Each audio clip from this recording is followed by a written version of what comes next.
The most important day in human history is coming. I just want you and your family to be on the right side of it. I had a duplicitous sense of deja vu watching USA Network's new series Colony, which debuts its 10-episode first season on January 14th. Partially it was because the Carlton Cuse and Randall Condal created dystopian series stars Lost alumni Josh Holloway and the return to the small screen of Walking Dead star Sarah Wayne Callies in situations and roles that feel very familiar.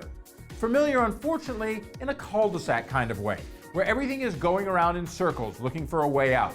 In the drama, the walled-in and under curfew LA has fallen down the rabbit hole of civilization, even more now than some people think the City of Angels already has in real life. Colony is set over a year after the arrival and invasion by the unseen, seemingly alien rats, as they are called in the vernacular.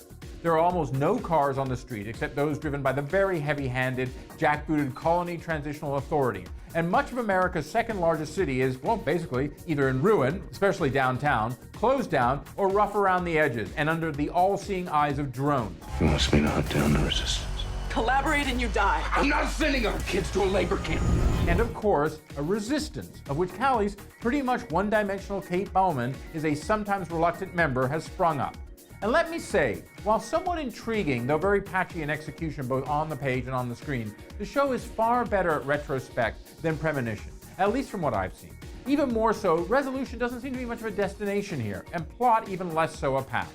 Because once you get past the setup and Holloway's former U.S. Army Ranger Will Bowman is now in service to the occupation's efforts to find the resistance leaders in eventual exchange for getting help getting back one of his sons who was supposedly on the other side of the wall over by Santa Monica when the invasion happened, Colony pretty much becomes a case of, well, a case of the week, with flourishes of something bigger going on, and a very vivid, I must say, addition of a pugnacious Carl Weathers as Holloway's cop partner. With elements of 9/11, the Holocaust, the control of Paris that Hitler and the Nazis took in World War II, and the collaborators that sided with them, the street art of a Shepard Fairey, and a Green Zone reference that, well, to be honest, doesn't really go anywhere. The often disjointed Colony ultimately reminds us that just because you have a mix doesn't necessarily mean you are a DJ with the alchemy of flow.